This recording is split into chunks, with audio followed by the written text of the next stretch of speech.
Hello students, most welcome in online classes of mathematics by Bharat Soni.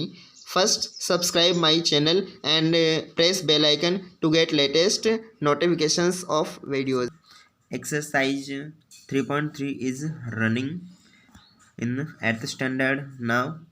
Question 1 and 2 we have done, and question 3 now. Can a quadrilateral ABCD be a parallelogram?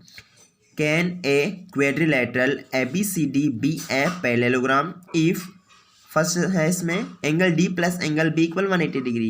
अगर angle D और angle B का जो addition है वो समय 180 दे रखा हो तो गिवन हो, तो सेकंड है A B equal D C equal 8 centimetre, A B और डी सी वो दोनों इक्वल हो और 8 सेंटीमीटर हो, और साथ में क्या हो ए डी इक्वल 4 cm और बी सी इक्वल 4.4 cm।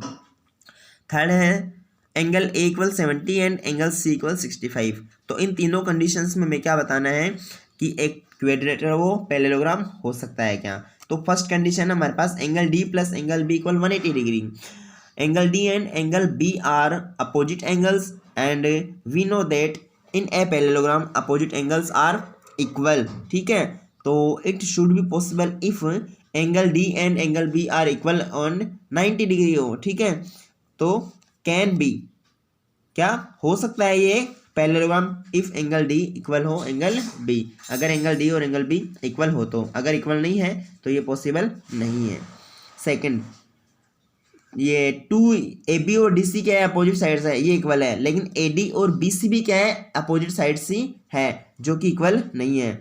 तो नो क्या नहीं हो सकता, पैरेललोग्राम नहीं हो सकता, बिकॉज क्योंकि A D is not equal B C, क्योंकि ए डी और बी सी इक्वल नहीं है। Which are also opposite sides, ये भी क्या है अपोजिट साइड्स है, एंड शुड बी इक्वल और इक्वल होनी चाहिए, इसलिए ये क्या नहीं हो सकता, एक पैरेललोग्राम नहीं हो सकता। थर्ड कंडीशन की बात करते हैं, angle A and angle C ये क्या है अनइक्वल है, और ये है क्या अपोजिट एंगल। तो पैरेललोग्राम में अपोजिट साइड्स भी इक्वल होती है और अपोजिट एंगल्स भी इक्वल होते हैं। तो नो क्या नहीं हो सकता, ये पैरेललोग्राम नहीं हो सकता। क्यों नहीं हो सकता, because angle A is not equal angle C, क्योंकि एंगल ए और एंगल सी इक्वल नहीं है। Which are also opposite angles, जो भी क्या है अपोजिट एंगल्स हैं, इसलिए ये नहीं हो सकता। ठीक है, opposite angles. Question fourth, draw a rough figure of a quadrilateral. आपको एक क्वाड्रिलेटरल की क्या करना है, रफ स्केच ड्रॉ करना है। That is not a parallelogram, जो पैरेललोग्राम नहीं है। क्या बोला गया है, जो पैरेललोग्राम नहीं है, but has exactly two opposite angles of equal measures. लेकिन उसके टू जो अपोजिट एंगल्स हैं, मतलब वन पेयर अपोजिट एंगल है, वो क्या होना चाहिए, इक्वल है होना चाहिए, ओनली वन पेयर। ठीक है, पैरेललोग्राम में दोनों पेयर्स इक्वल होते हैं। ठीक है, तो हम बात करते हैं क्वाड्रिलेटरल की। ऐसी तो ऐसा क्वाड्रिलेटरल पॉसिबल है हमारे पास में ओनली काइट, तो it should B A kite, ये काइट होगा। आप देखिएगा काइट में क्या होता है, एडजेसेंट जो साइड्स होती है वो क्या होती है इक्वल होती है।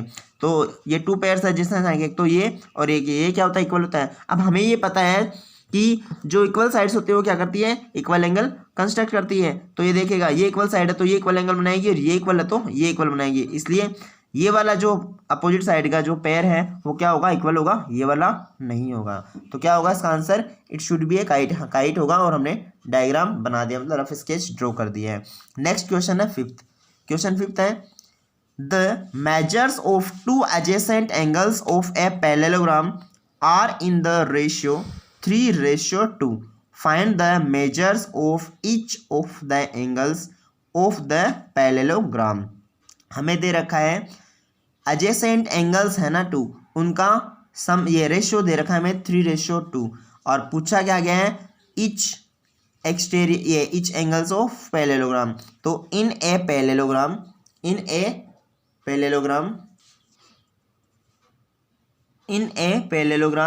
ratio of two adjacent angles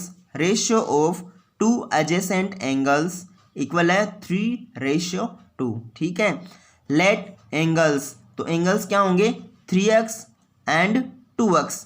कैसे, अगर हमें रेशियो दे रखा हो तो क्या करते हैं, एंगल्स फाइंड करने के लिए वैल्यूज के लिए उसको x से मल्टीप्लाई करते हैं, 3x 2x।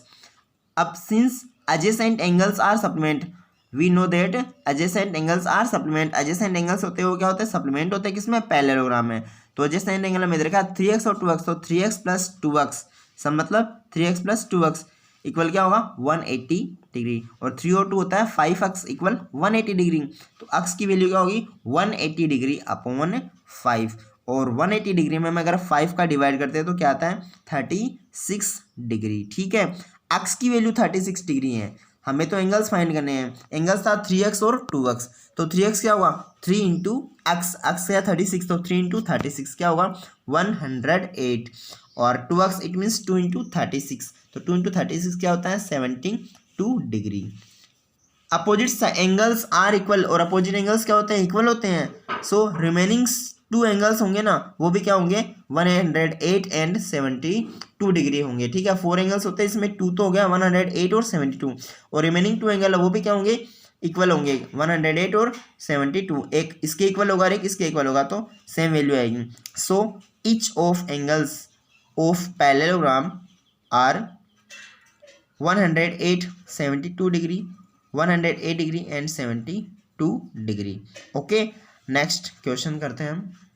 क्वेश्चन 6 है, two adjacent angles of a parallelogram, two adjacent angles of a parallelogram have equal measures, का क्या है इक्वल मेजरमेंट है। Find the measure of each of the angles of parallelogram. आपको क्या करना है पैरेललोग्राम के ईच एंगल्स का मेजर फाइंड करना है। दे क्या रखा है, दे हमें ये रखा है कि टू एडजेसेंट एंगल्स है ना पैरेललोग्राम के वो इक्वल है। ठीक है, तो let each adjacent angles be X, मान लेते हैं वो एडजेसेंट एंगल्स है वो क्या है एक्स है, उनकी वैल्यू प्रत्येक की। ठीक है, सभी दोनों की। एडजेसेंट एंगल्स आर सप्लीमेंट, हमें क्या पता है since adjacent angles are supplement, adjacent angles क्या होते हैं सप्लीमेंट होते हैं किसमें पैरेललोग्राम में। देन एडजेसेंट एंगल्स की वैल्यू दे रखी है एक्स, माना है हमने, तो एक्स प्लस एक्स 2 है ना है, तो 2x इक्वल हो गया 180 डिग्री, और x की वैल्यू क्या होगी 180 अपॉन 2, और 180 में अगर 2 का डिवाइड करते हो तो क्या आता है 90 डिग्री। ठीक है, तो 90 डिग्री आ गया इसका मतलब। अपोजिट एंगल्स आर इक्वल, और अपोजिट एंगल्स क्या होते हैं इक्वल होते हैं, और अपोजिट एंगल्स इक्वल होंगे तो इसमें भी क्या होगा, ये x इक्वल 90 डिग्री है, 90 90 दोनों 90 के हो गए, तो रिमेनिंग 2 एंगल भी क्या होंगे 90 90 के। So each angles of parallelogram is 90 degree, इसलिए पैरेललोग्राम के ईच एंगल्स क्या होंगे 90 डिग्री के होंगे।